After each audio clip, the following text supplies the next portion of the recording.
ವೀಕ್ಷಕರೇ, Royce Kannada prime ನ್ಯೂಸ್ಗೆ ಸ್ವಾಗತ. ನಾನು ಹರ್ಷಿತಾ ಚವಾನ್. ಮೊದಲಿಗೆ ಹೆಡ್ಲೈನ್ಸ್. ಚಿಕ್ಕಬಳ್ಳಾಪುರ ಜಿಲ್ಲಾ ಕಾರ್ಯನಿರತ ಪತ್ರಕರ್ತರ ಸಂಘದ ಪದಾಧಿಕಾರಿಗಳ ಪದಗ್ರಹಣ. ಪತ್ರಕರ್ತರ ಸಂಘದ ನೂತನ ಆಡಳಿತ ಮಂಡಳಿ ಅಸ್ತಿತ್ವಕ್ಕೆ. ರಾಜ್ಯ ಪದಾಧಿಕಾರಿಗಳ ಸಮ್ಮುಖದಲ್ಲಿ ಅಧಿಕಾರ ಸ್ವೀಕಾರ. ಚಿಕ್ಕಬಳ್ಳಾಪುರದ IDASMT ಬಡಾವಣೆಯಲ್ಲಿ ನೆನಪಿನ ಉದ್ಯಾನದ ಸ್ವಚ್ಛತೆಗೆ ಚಾಲನೆ.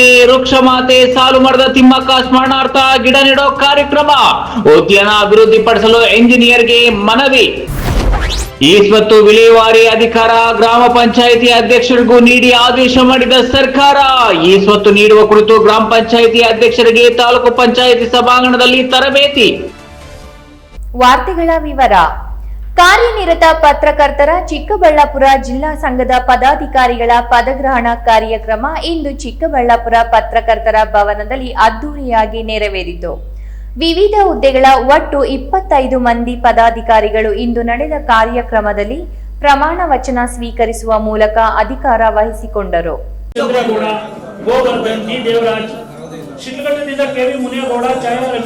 ನವೆಂಬರ್ 9ರಂದು ನಡೆದಿದ್ದ ಚಿಕ್ಕಬಳ್ಳಾಪುರ ಜಿಲ್ಲಾ ಕಾರ್ಯನಿರತರ ಪತ್ರಕರ್ತರ ಸಂಘದ ಚುನಾವಣೆಯಲ್ಲಿ ವಿಜಯಿತರಾಗಿದ್ದ ಎಲ್ಲ ಪದಾಧಿಕಾರಿಗಳು ಇಂದು ಪ್ರಮಾಣ ವಚನ ಸ್ವೀಕರಿಸುವ ಮೂಲಕ ಅಧಿಕಾರ ವಹಿಸಿಕೊಂಡರು. ಪತ್ರಕರ್ತರ ಭವನದಲ್ಲಿ ನಡೆದ ಅದ್ದೂರಿ ಕಾರ್ಯಕ್ರಮದಲ್ಲಿ ವಿವಿಧ ಹುದ್ದೆಗಳ ಎಲ್ಲ 25 ಮಂದಿ ಪದಾಧಿಕಾರಿಗಳು ಅಧಿಕಾರ ವಹಿಸಿಕೊಂಡರು. ಇದಕ್ಕೆ ಕಾರ್ಯನಿರತ ಪತ್ರಕರ್ತರ ಸಂಘದ ರಾಜ್ಯಾಧ್ಯಕ್ಷರಾದ ಶಿವಾನಂದ ತಗಡೂರು, ಪ್ರಧಾನ ಕಾರ್ಯದರ್ಶಿ ಲೋಕೇಶ್, ಖಜಾಂಚಿ ವಾಸುದೇವ ಹೊಳ್ಳ, ಚುನಾವಣಾಧಿಕಾರಿಯಾಗಿ ಕಾರ್ಯನಿರ್ವಹಿಸಿದ ರವಿಕುಮಾರ್ ಮತ್ತಿತರರು ಭಾಗವಹಿಸಿದರು. ಚಿಕ್ಕಬಳ್ಳಾಪುರ ಜಿಲ್ಲಾ ನೂತನ ಅಧ್ಯಕ್ಷರಾಗಿ ವಿ ರವಿಕುಮಾರ್, ಉಪಾಧ್ಯಕ್ಷರಾಗಿ ಮುಬಾಶಿರ್, ರಾಧಾಕೃಷ್ಣ, ಜೆಕೆ ಆನಂದ್, ಪ್ರಧಾನ ಕಾರ್ಯದರ್ಶಿಯಾಗಿ ಕಾಗತಿ ನಾಗರಾಜಪ್ಪ, ಕಾರ್ಯದರ್ಶಿಗಳಾಗಿ ಆನಂದ್, ಡಿಜಿ ಮಲ್ಲಿಕಾರ್ಜುನ್, ಮಂಜುನಾಥ್ ಮತ್ತು ಖಜಾಂಚಿಯಾಗಿ ಮುದ್ದುಕೃಷ್ಣ ಆಯ್ಕೆಯಾಗಿದ್ದಾರೆ.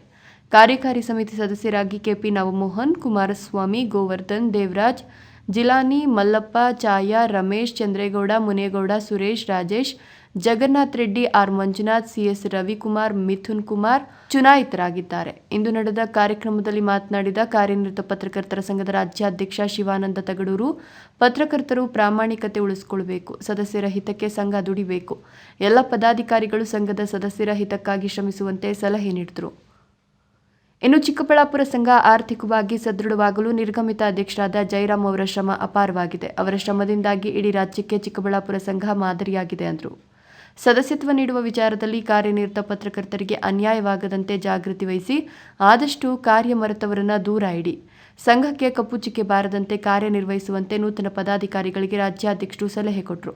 ಇನ್ನು ನಿಕಟಪೂರ್ವ ಜಿಲ್ಲಾಧ್ಯಕ್ಷರಾದ ಎಂ ಜಯರಾಮ್ ಮಾತನಾಡಿ, ಸಂಘ ಕಟ್ಟಿದ ಇತಿಹಾಸ ವಿವರಿಸಿ ಇದನ್ನು ಉಳಿಸಿ ಬೆಳೆಸಿಕೊಂಡು ಹೋಗುವ ಜವಾಬ್ದಾರಿ ನೂತನ ಪದಾಧಿಕಾರಿಗಳ ಮೇಲಿದೆ. ಇದನ್ನು ಸಮರ್ಪಕವಾಗಿ ನಿರ್ವಹಿಸುವ ಭರವಸೆ ಇದೆ ಎಂದರು.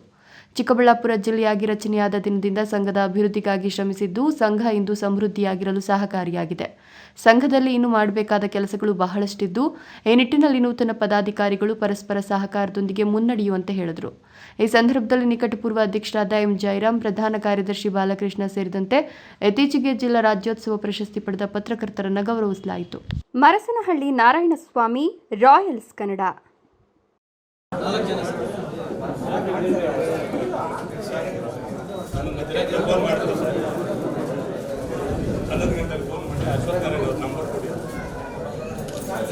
ಚಿಕ್ಕಬಳ್ಳಾಪುರ ನಗರದ 18ನೇ ವಾರ್ಡಿನ IDASMT ಬಡಾವಣೆಯಲ್ಲಿರುವ ನೆನಪಿನ ಉದ್ಯಾನ ಸ್ವಚ್ಛಗೊಳಿಸುವ ಕಾರ್ಯ ಇಂದು ಮಾಡಲಾಯಿತು. ಅಲ್ಲದೆ ಕನ್ನಡ ರಾಜ್ಯೋತ್ಸವ, ಸಂವಿಧಾನ ಸಮರ್ಪಣಾ ದಿನ ಮತ್ತು ಸಾಲು ಮರದ ತಿಮ್ಮಕ್ಕ ಸ್ಮರಣಾರ್ಥ ನೆನಪಿನ ಉದ್ಯಾನದಲ್ಲಿ ಗಿಡ ನೆಡುವ ಕಾರ್ಯಕ್ರಮ ಆಯೋಜಿಸಲಾಗಿತ್ತು.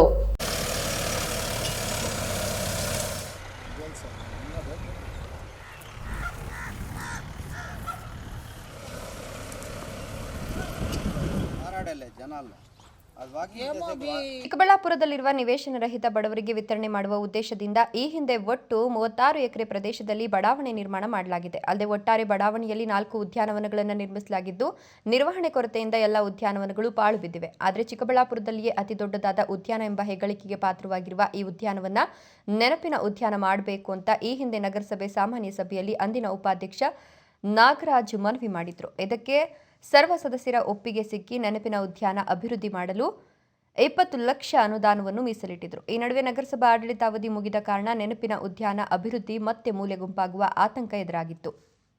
ಆದ್ದರಿಂದ ನಾಗರಾಜ್ ಅವರು ಮುಂದೆ ನಿಂತು ಉದ್ಯಾನದಲ್ಲಿ ಬೆಳೆದಿದ್ದ ಗಿಡಗಂಟಿಗಳನ್ನು ಸ್ವಚ್ಛಗೊಳಿಸುವ ಜೊತೆಗೆ ನಗರಸಭಾ ಎಂಜಿನಿಯರ್ ಅವರಿಗೆ ಉದ್ಯಾನವನದ ಅಭಿವೃದ್ಧಿಗೆ ಗಮನ ಹರಿಸುವಂತೆ ಕೋರಿದ್ದಾರೆ. 1 ಎಕರೆ ವಿಸ್ತೀರ್ಣ ಹೊಂದಿರುವ ಈ ಉದ್ಯಾನವನದಲ್ಲಿ ವಾಕಿಂಗ್ ಪಾತ್, ಮಕ್ಕಳು ಆಟವಾಡಲು ವಿವಿಧ ಪರಿಕರಗಳು ಸೇರಿದಂತೆ ಇತರ ಅಭಿವೃದ್ಧಿಯನ್ನು ಉದ್ಯಾನವನದಲ್ಲಿ ಮಾಡಲು ನಗರಸಭಾ ಎಂಜಿನಿಯರ್ ಅವರ ಗಮನಕ್ಕೆ ತರಲಾಗಿದ್ದು, ಕನ್ನಡ ರಾಜ್ಯೋತ್ಸವ, ಸಂವಿಧಾನ ಸಮರ್ಪಣಾ ದಿನ ಮತ್ತು ಸಾಲುಮರದ ತಿಮ್ಮಕ್ಕ ಅವರ ಸ್ಮರಣಾರ್ಥ ಇಂದು ಆರಂಭಿಕವಾಗಿ ಗಿಡ ನೆಡುವ ಕಾರ್ಯಕ್ರಮವನ್ನು ಹಮ್ಮಿಕೊಳ್ಳಲಾಗಿತ್ತು. ಉದ್ಯಾನವನ ಪೂರ್ಣ ಪ್ರಮಾಣದಲ್ಲಿ ಅಭಿವೃದ್ಧಿಯಾದರೆ ನಗರದಲ್ಲಿ ಮಾದರಿ ಉದ್ಯಾನವನವಾಗಲಿದೆ ಅಂತ ನಾಗರಾಜ್ ಅಭಿಪ್ರಾಯಪಟ್ಟರು. ಇನ್ನು ನಾಗರಾಜ್ ಅವರೊಂದಿಗೆ ಗ್ರೀನ್ ಥಾಟ್ಸ್ ಫೌಂಡೇಶನ್ ಕೈಜೋಡಿಸಿದ್ದು, ಇಂದು ಗಿಡ ನೆಡುವ ಕಾರ್ಯಕ್ರಮ ಯಶಸ್ವಿ ಮಾಡಿದ್ದು, ಈ ಉದ್ಯಾನವನದಲ್ಲಿ ನೆಡುವ ಗಿಡಗಳನ್ನು ಪೋಷಿಸಿ ರಕ್ಷಣೆ ಮಾಡಲು ಉದ್ಯಾನವನದ ಸುತ್ತಮುತ್ತ ಇರುವ ಮನೆಗಳವರೇ ಜವಾಬ್ದಾರಿ ವಹಿಸಿಕೊಂಡಿದ್ದಾರೆ. ಹಾಗಾಗಿ ಶೀಘ್ರವೇ ಈ ಉದ್ಯಾನವನ ಉತ್ತಮವಾಗಿ ನಾಗರಿಕರ ಸೇವೆಗೆ ಸಮರ್ಪಣೆಯಾಗಲಿದೆ ಎಂಬ ವಿಶ್ವಾಸವನ್ನು ನಾಗರಾಜ್ ವ್ಯಕ್ತಪಡಿಸಿದ್ದಾರೆ. ನಮ್ಮ ಚಿಕ್ಕಬಳ್ಳಾಪುರ ನಗರಸಭೆಯ IDSMT ಬಡಾವಣೆ ಸುಮಾರು 40 ವರ್ಷಗಳಿಂದ ಯಾರಿಗೂ ಸೈಟುಗಳು ವಿತರಣೆ ಮಾಡಿರಲಿಲ್ಲ. 2004ರಲ್ಲಿ ಅರ್ಜಿ ತಗೊಳ್ತಾರೆ, 2007ರಲ್ಲಿ ಅರ್ಜಿ ತಗೊಳ್ತಾರೆ.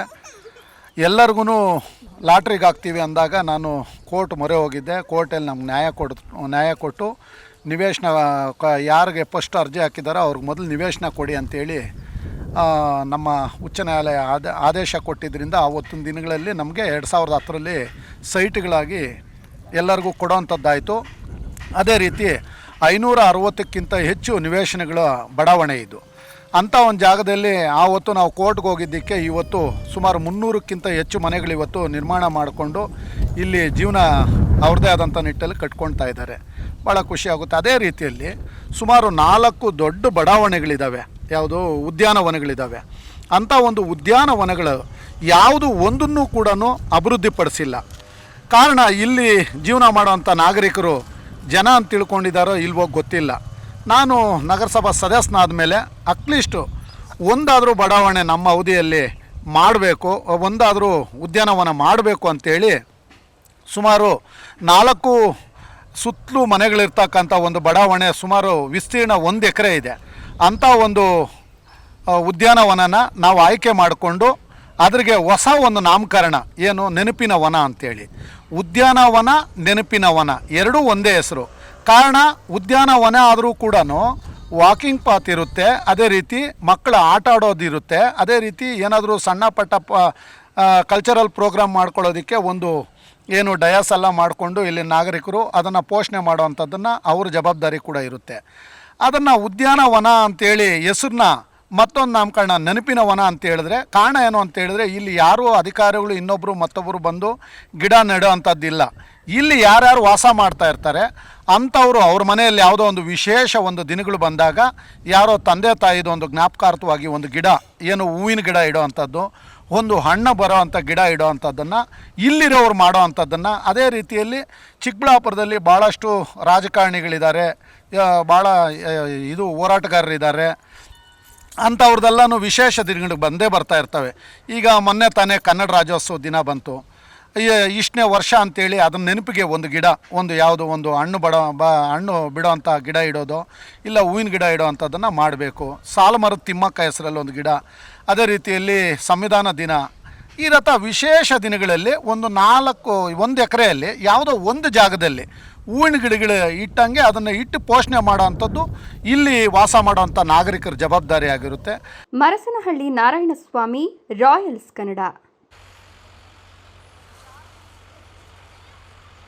ಅಧಿಕಾರ ವಿಕೇಂದ್ರೀಕರಣಕ್ಕಾಗಿ ಅಸ್ತಿತ್ವಕ್ಕೆ ಬಂದಿರುವ ಗ್ರಾಮ ಪಂಚಾಯಿತಿಗಳ ಅಧ್ಯಕ್ಷರಿಗೆ ಇನ್ನು ಮುಂದೆ ಈ ಸ್ವತ್ತು ವಿಲೇವಾರಿ ಮಾಡಲು ಸರ್ಕಾರ ಅಧಿಕಾರ ನೀಡಿದೆ.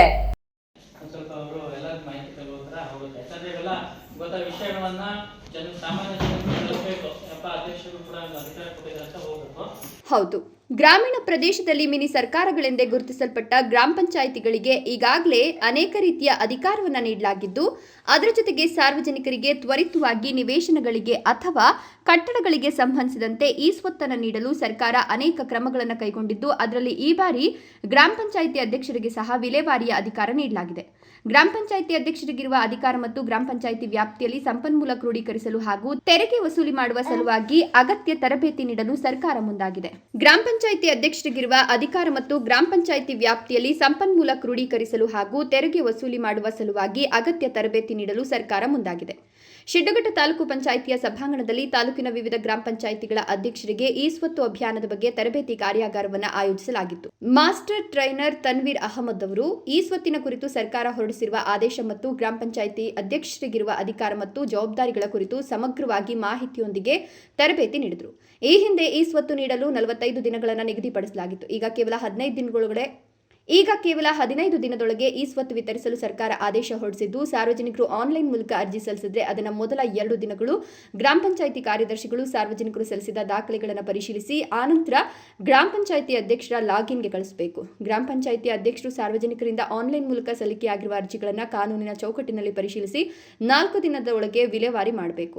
ಆನಂತರ ತಾಲೂಕು ಪಂಚಾಯತ್ ಕಾರ್ಯನಿರ್ವಹಣಾಧಿಕಾರಿಗಳು ಪರಿಶೀಲಿಸಬೇಕು. ಇವೆಲ್ಲ ಪ್ರಕ್ರಿಯೆಗಳು ಪೂರ್ಣಗೊಂಡ ನಂತರ 2 ದಿನದೊಳಗೆ ಗ್ರಾಮ ಪಂಚಾಯಿತಿ ಅಭಿವೃದ್ಧಿ ಸಲ್ಲಿಕೆಯಾಗಿರುವ ದಾಖಲೆಗಳನ್ನು ಪರಿಶೀಲಿಸಿ ಈ ಸ್ವತ್ತು ನೀಡಲು ಅಧಿಕಾರ ನೀಡಲಾಗಿದೆ. ಹೊಸ ಆಸ್ತಿಗಳಿಗೆ ಸಂಬಂಧಿಸಿದಂತೆ ಈ ಸ್ವತ್ತು ನೀಡುವ ವಿಚಾರದಲ್ಲಿ ಎಲ್ಲರೂ ಜಾಗೃತಿ ವಹಿಸಬೇಕು. ಒಂದು ವೇಳೆ ಏನಾದರೂ ನಿರ್ಲಕ್ಷ್ಯ ವಹಿಸಿ ಅಕ್ರಮ ಆಸ್ತಿಗೆ ಸಂಬಂಧಿಸಿದಂತೆ ಈ ಸ್ವತ್ತು ಒದಗಿಸಿದರೆ ಗ್ರಾಮ ಪಂಚಾಯಿತಿ ಕಾರ್ಯದರ್ಶಿ, ಗ್ರಾಮ ಪಂಚಾಯಿತಿ ಅಧ್ಯಕ್ಷರು, ತಾಲೂಕು ಪಂಚಾಯತ್ ಕಾರ್ಯನಿರ್ವಹಣಾಧಿಕಾರಿಗಳು ಮತ್ತು ಗ್ರಾಮ ಪಂಚಾಯಿತಿ ಅಭಿವೃದ್ಧಿ ಅಧಿಕಾರಿಗಳು ಸಹ ಕಾನೂನು ಚೌಕಟ್ಟಿನಲ್ಲಿ ಸಮಸ್ಯೆಯನ್ನು ಎದುರಿಸಬೇಕಾಗುವ ಅಂಶವೂ ಸಹ ಸರ್ಕಾರ ಗೊತ್ತುಪಡಿಸಿದೆ. ತರಬೇತಿ ವೇಳೆಯಲ್ಲಿ ಗ್ರಾಮ ಪಂಚಾಯಿತಿ ಅಧ್ಯಕ್ಷರುಗಳು ಅನೇಕ ಸಂದೇಹಗಳು ಮತ್ತು ಸರ್ಕಾರದ ಆದೇಶಗಳ ಬಗ್ಗೆ ಮಾಹಿತಿಯನ್ನು ತಿಳಿದುಕೊಂಡರು. ಕೊನೆಯದಾಗಿ ತರಬೇತಿಯನ್ನು ಉತ್ತಮವಾಗಿ ನೀಡಲಾಗಿದೆ ಅಂತ ಮೆಚ್ಚುಗೆ ವ್ಯಕ್ತಪಡಿಸಿದರು. F Pasha, Shidlaghatta, Royals Kannada. ಇದೀಗ ಸಣ್ಣ ವಿರಾಮದ ನಂತರ ರಾಯಲ್ಸ್ ಕನ್ನಡ ಪ್ರೈಮ್ ನ್ಯೂಸ್ ಮುಂದುವರೆಯಲಿದೆ. ಸೌತ್ ಇಂಡಿಯನ್ ಟೆಲಿಶಾಪಿ ಪ್ರಸ್ತುತಪಡಿಸುತ್ತಿರುವ ಕ್ವಿಟ್ ಅಡಿಕ್ಷನ್ ಇದೊಂದು ಆಯುರ್ವೇದದ ಉತ್ಪನ್ನ. ಸಂಪೂರ್ಣವಾಗಿ ಗಿಡಮೂಲಿಕೆಗಳಿಂದ ತಯಾರಿಸಲ್ಪಟ್ಟಿದೆ. 100% ಸುರಕ್ಷಿತ. ಅಡ್ಡ ಪರಿಣಾಮಗಳಿಲ್ಲ. ಒಂದೇ ಪ್ಯಾಕ್ ನಲ್ಲಿ 3 ಬಾಟಲ್ಗಳು. ಪ್ರತಿ ಬಾಟಲ್ ನಲ್ಲಿ 60 ಗ್ರಾಂ ಪೌಡರ್. ಧೂಮಪಾನ, ಮದ್ಯಪಾನ, ತಂಬಾಕು ಅಥವಾ ಗುಟ್ಕಾ ಸೇವನೆ ಕೇವಲ 10 ರಿಂದ 15 ದಿನದೊಳಗೆ ಖಚಿತವಾಗಿ ಪರಿಹಾರ ನೀಡುತ್ತೆ. ಇಲ್ಲ ಅಂತ ಹೇಳಿದ್ರೆ ನೀವು ಕೊಟ್ಟ ಹಣ ನಿಮಗೆ ವಾಪಸ್. Money back guarantee with in 15 days. ವೀಕ್ಷಕರೇ, ಪ್ರಸ್ತುತ ಮಾರುಕಟ್ಟೆಯಲ್ಲಿ ಇದರ ಬೆಲೆ 2,990 ರೂಪಾಯಿಗಳು. ಆದರೆ ಇದೀಗ ನಿಮಗೋಸ್ಕರ ವಿಶೇಷ ರಿಯಾಯಿತಿ ದರದಲ್ಲಿ ಕೇವಲ 1,990 ರೂಪಾಯಿಗಳಲ್ಲಿ ಮಾತ್ರ. ಕ್ವಿಕ್ ಅಡಿಕ್ಷನ್ ಪೌಡರ್ಗೆ ಆರ್ಡರ್ ಮಾಡಿ. ಕುಡಿತದ ಚಟದಿಂದ ಹೊರಬರಬೇಕೆ? ಕ್ವಿಟ್ ಅಡಿಕ್ಷನ್ ಪೌಡರ್ನ ಬಳಸಿ. ಧೂಮಪಾನದಿಂದ ಮುಕ್ತರಾಗಬೇಕೆ? ಕ್ವಿಟ್ ಅಡಿಕ್ಷನ್ ಪೌಡರ್ನ ಹಿಂದೆ ಬಳಸಿ. ತಂಬಾಕು ಅಥವಾ ಗುಟ್ಕಾ ಸೇವನೆಯಿಂದ ದೂರವಿರಬೇಕೆ? ಕ್ವಿಟ್ ಅಡಿಕ್ಷನ್ ಪೌಡರ್ನ ಬಳಸಿ. ವಿರಾಮದ ನಂತರ ರಾಯಲ್ಸ್ ಕನ್ನಡ ಪ್ರೈಮ್ ನ್ಯೂಸ್ಗೆ ಮತ್ತೊಮ್ಮೆ ಸ್ವಾಗತ. ಗುಡಿಬಂಡೆ ತಾಲೂಕು ಬೀಚಗಾನಹಳ್ಳಿ ಕ್ರಾಸ್ ಪ್ರದೇಶದಲ್ಲಿ ಇಂದು ಸಂಜೆ ಸುಮಾರು 50ಕ್ಕೂ ಹೆಚ್ಚು ವಿದ್ಯಾರ್ಥಿಗಳು ರಸ್ತೆ ಮೇಲೆ ಬಂದು ಪ್ರಾಯೋಗಿಕ ಪ್ರತಿಭಟನೆ ನಡೆಸಿದ ಘಟನೆ ಸ್ಥಳೀಯವಾಗಿ ಚರ್ಚೆಗೆ ಗ್ರಾಸವಾಗಿದೆ. ಪ್ರತಿದಿನ ಶಾಲೆಗೆ ಹೋಗಲು ಮತ್ತು ಮನೆಗೆ ವಾಪಸ್ ಬರಲು ಬಳಸುವ ಸರ್ಕಾರಿ ಸಾರಿಗೆ ಬಸ್ ಸರ್ವಿಸ್ ರಸ್ತೆಯಲ್ಲಿ ನಿಲ್ಲಿಸದೆ ಫ್ಲೈಓವರ್ ಮಾರ್ಗವಾಗಿ ಸಾಗುತ್ತಿರುವುದರಿಂದ ವಿದ್ಯಾರ್ಥಿಗಳು ಶಾಲಾ ಕಾಲದಲ್ಲೇ ಸಂಕಷ್ಟ ಎದುರಿಸುತ್ತಿದ್ದಾರೆ.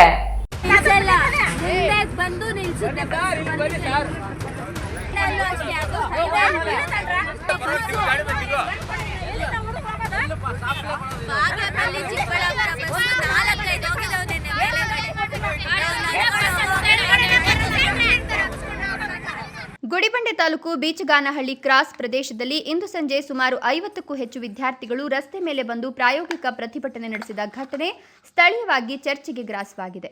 ಪ್ರತಿದಿನ ಶಾಲೆಗೆ ಹೋಗಲು ಮತ್ತು ಮನೆಗೆ ವಾಪಸ್ ಬರಲು ಬಳಸುವ ಸರ್ಕಾರಿ ಸಾರಿಗೆ ಬಸ್ ಸರ್ವಿಸ್ ರಸ್ತೆಯಲ್ಲಿ ನಿಲ್ಲಿಸದೆ ಫ್ಲೈಓವರ್ ಮಾರ್ಗವಾಗಿ ಸಾಗಿಸ್ತಾ ಇರೋದ್ರಿಂದ ವಿದ್ಯಾರ್ಥಿಗಳು ಶಾಲಾ ಕಾಲದಲ್ಲೇ ಸಂಕಷ್ಟ ಎದುರಿಸುತ್ತಿದ್ದಾರೆ. ಆದರ್ಶ ಶಾಲೆಯ 9ನೇ ತರಗತಿಯ ವಿದ್ಯಾರ್ಥಿನಿ ಲಾವಣ್ಯ ಮಾತನಾಡಿ, ನಾವು ಪ್ರತಿದಿನ ಸರ್ಕಾರಿ ಬಸ್ಗೆ ಬಂದು ಹೋಗ್ತೇವೆ. ಆದರೆ ವಿಶೇಷವಾಗಿ ಸಂಜೆ ವೇಳೆಯಲ್ಲಿ ಸರ್ವಿಸ್ ರಸ್ತೆಗೆ ಬಸ್ ಬರೋದಿಲ್ಲ.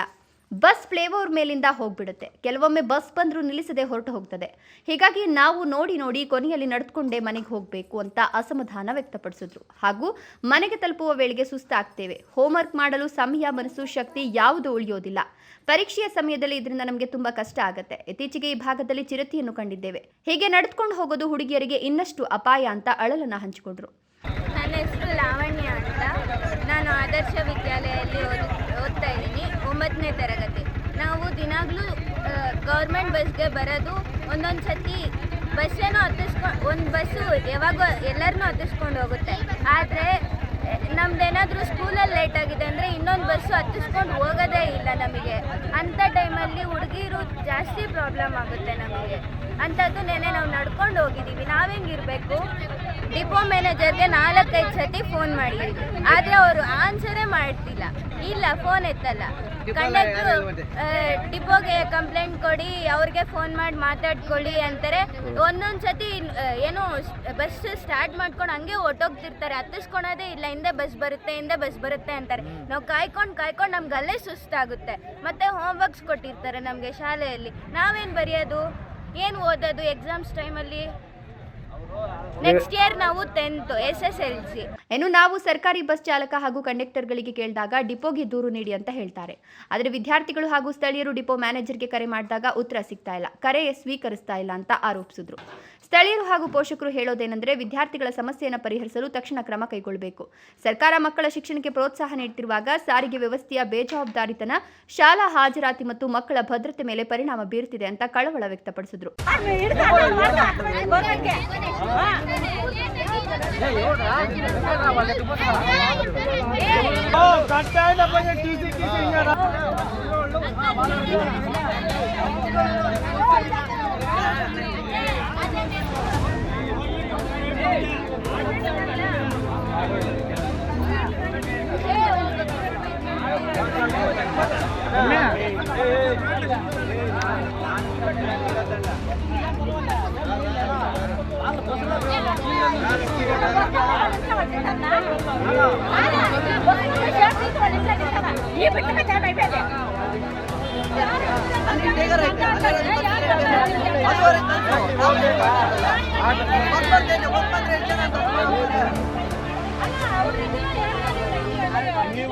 ಕೊನೆಯಲ್ಲಿ ವಿದ್ಯಾರ್ಥಿಗಳು ಮಾತನಾಡಿ, ಸರ್ವಿಸ್ ರಸ್ತೆಯ ಬಸ್ ನಿಲ್ದಾಣದಲ್ಲಿ ಪ್ರತಿದಿನ ನಿಯಮಿತವಾಗಿ ಬಸ್ ನಿಲ್ಲಿಸಬೇಕು. ಶಾಲಾ ವೇಳೆಗೆ ಅನುಗುಣವಾಗಿ ಬಸ್ ಓಡಾಟ ಖಚಿತಪಡಿಸಬೇಕು.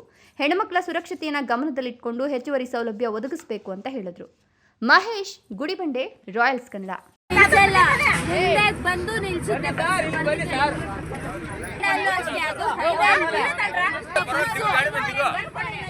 ಹೆಲ್ಮೆಟ್ ಇಲ್ಲದೆ ವಾಹನ ಸಂಚಾರ ಮಾಡುವ ಕಾರಣಕ್ಕೆ ಅಪಘಾತಗಳು ನಡೆದು ಅಮೂಲ್ಯವಾದ ಜೀವಗಳನ್ನು ಕಳೆದುಕೊಳ್ಳುತ್ತಿದ್ದು, ಇನ್ನು ಮುಂದೆ ಈಗಾಗದಂತೆ ಎಚ್ಚರ ವಹಿಸಲು ಕೋಲಾರ ಸಂಚಾರಿ ಪೊಲೀಸರು ತೀರ್ಮಾನಿಸಿದ್ದಾರೆ. ಹಾಗಾಗಿಯೇ ಡಿಸೆಂಬರ್ 1ರಿಂದ ಬೈಕ್ ಓಡಿಸಲು ಹೆಲ್ಮೆಟ್ ಕಡ್ಡಾಯ ಮಾಡಿ ಆದೇಶ ನೀಡಿದ್ದಾರೆ.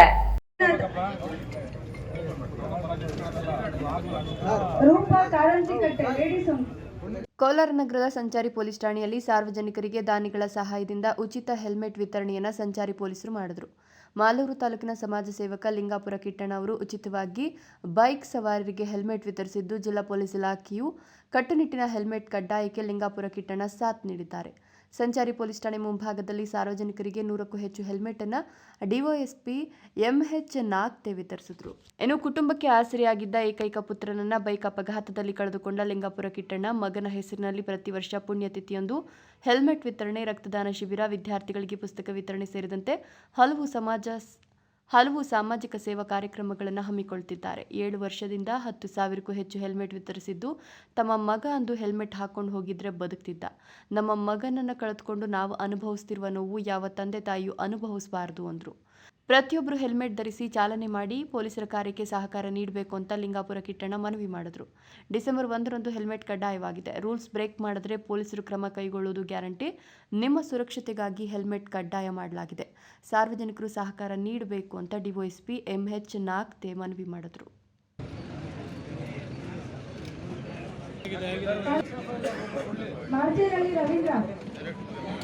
ಬಾಗೇಪಲ್ಲಿ ಪಟ್ಟಣದ ಬಾಲಕಿಯರ ಶಾಲಾವರಣದಲ್ಲಿ ಸಂವಿಧಾನ ಸಮರ್ಪಣಾ ದಿನಾಚರಣೆ ನಡೆಯಿತು. ತಹಶೀಲ್ದಾರ್ ಮನೀಷಾ S. ಪತ್ರಿ ಮಾತನಾಡಿ, ದೇಶಕ್ಕೆ ಸಂವಿಧಾನ ಸಮರ್ಪಿಸಿದ ದಿನ ಇದಾಗಿದ್ದು, ಅಂಬೇಡ್ಕರ್ ಅವರು ದೇಶಕ್ಕೆ ಸಂವಿಧಾನ ಕೊಟ್ಟಿದ್ದಾರೆ. ಎಲ್ಲರಿಗೂ ಸಮಾನತೆ, ಸಹಬಾಳ್ವೆ, ಸಹೋದರತೆಯಿಂದ ಇರಬೇಕು. ಜನರು ಸಂವಿಧಾನಕ್ಕೆ ಗೌರವ ನೀಡಬೇಕು ಎಂದರು. ವಿವಿಧ ಇಲಾಖೆಯ ಎಲ್ಲ ಮುಖ್ಯಸ್ಥರೇ, ಶಿಕ್ಷಣ ಮುಖ್ಯೋಪಾಧ್ಯಾಯ. ಬಾಗೇಪಲ್ಲಿ ಪಟ್ಟಣದ ಬಾಲಕಿಯರ ಶಾಲಾವರಣದಲ್ಲಿ ಸಂವಿಧಾನ ಸಮರ್ಪಣಾ ದಿನಾಚರಣೆ ನಡೆಯಿತು. ತಹಶೀಲ್ದಾರ್ ಮನೀಷಾ N. ಪತ್ರಿ ಮಾತನಾಡಿ, ದೇಶಕ್ಕೆ ಸಂವಿಧಾನ ಸಮರ್ಪಿಸಿದ ದಿನ ಇದಾಗಿದ್ದು, ಅಂಬೇಡ್ಕರ್ ಅವರು ದೇಶಕ್ಕೆ ಸಂವಿಧಾನ ಕೊಟ್ಟಿದ್ದಾರೆ. ಎಲ್ಲರಿಗೂ ಸಮಾನತೆ, ಸಹಬಾಳ್ವೆ, ಸಹೋದರತೆಯಿಂದ ಇರಬೇಕು. ಜನರು ಸಂವಿಧಾನಕ್ಕೆ ಗೌರವ ನೀಡಬೇಕು ಅಂದರು. ಇದಕ್ಕೂ ಮುನ್ನ ಸಂವಿಧಾನದ ಬಗ್ಗೆ ಹಮ್ಮಿಕೊಂಡಿದ್ದ ಪ್ರಬಂಧ ಸ್ಪರ್ಧೆಯಲ್ಲಿ ವಿಜಯಿತ ವಿದ್ಯಾರ್ಥಿಗಳಿಗೆ ಪ್ರಶಸ್ತಿ ಪತ್ರ ವಿತರಿಸಲಾಯಿತು. ಬಾಗೇಪಲ್ಲಿಯಲ್ಲಿ ಹಮ್ಮಿಕೊಂಡಿದ್ದ ಸಂವಿಧಾನ ಸಮರ್ಪಣಾ ದಿನಾಚರಣೆಯಲ್ಲಿ ಪ್ರಬಂಧ ಸ್ಪರ್ಧೆಯಲ್ಲಿ ವಿಜಯಿತ ವಿದ್ಯಾರ್ಥಿಗಳನ್ನು ಸನ್ಮಾನಿಸಲಾಯಿತು. ಈ ಸಂದರ್ಭದಲ್ಲಿ ಕ್ಷೇತ್ರ ಶಿಕ್ಷಣಾಧಿಕಾರಿ ವೆಂಕಟೇಶಪ್ಪ, ಸಮಾಜ ಕಲ್ಯಾಣ ಇಲಾಖಾ ನಿರ್ದೇಶಕಿ ಮಂಜುಳಾ ಹಾಜರಿದ್ದರು. ಸುಬ್ಬು, ಭಾಗ್ಯನಗರ, ರಾಯಲ್ಸ್ ಕನ್ನಡ.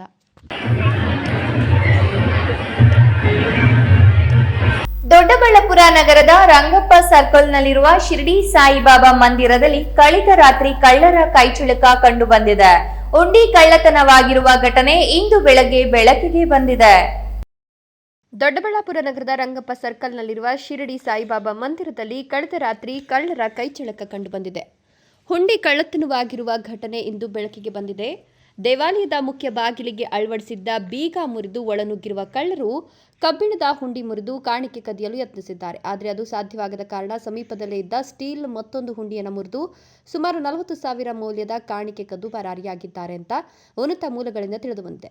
ಘಟನಾ ಸ್ಥಳಕ್ಕೆ ದೊಡ್ಡಬಳ್ಳಾಪುರ ನಗರ ಠಾಣಾ ಪೊಲೀಸರು ಬೆರಳಚ್ಚು ತಜ್ಞರು ಭೇಟಿ ನೀಡಿ ಪರಿಶೀಲನೆ ನಡೆಸುತ್ತಿದ್ದಾರೆ.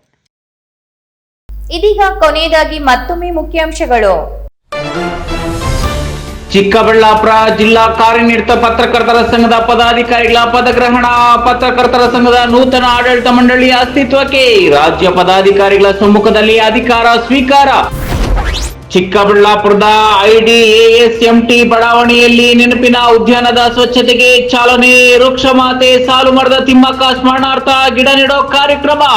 ಉದ್ಯಾನ ಅಭಿವೃದ್ಧಿಪಡಿಸಲು ಎಂಜಿನಿಯರ್ಗೆ ಮನವಿ. ಈ ಸ್ವತ್ತು ವಿಲೇವಾರಿ ಅಧಿಕಾರ ಗ್ರಾಮ ಪಂಚಾಯಿತಿ ಅಧ್ಯಕ್ಷರಿಗೂ ನೀಡಿ ಆದೇಶ ಮಾಡಿದ ಸರ್ಕಾರ. ಈ ಸ್ವತ್ತು ನೀಡುವ ಕುರಿತು ಗ್ರಾಮ ಪಂಚಾಯಿತಿ ಅಧ್ಯಕ್ಷರಿಗೆ ತಾಲೂಕು ಪಂಚಾಯಿತಿ ಸಭಾಂಗಣದಲ್ಲಿ ತರಬೇತಿ. ಇಂದಿನ ವಾರ್ತೆಗಳು ಮುಕ್ತಾಯವಾಗಿದೆ. ಭರವಸೆಯ ಬೆಳಕು ರಾಯಲ್ಸ್ ಕನ್ನಡ ಟಿವಿ.